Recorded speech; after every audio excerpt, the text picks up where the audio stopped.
النهارده مرتضى منصور اجتمع مع فريرا عشان يشيله.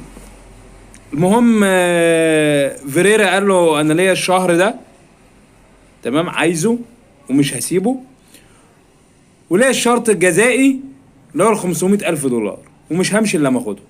يا انا مكمل. طبعا مرتضى منصور ما عرفش يعمل ايه، فقال لك خلاص هو مكمل، هنكله بعدين، احنا بنطرح الثقة فيه تاني.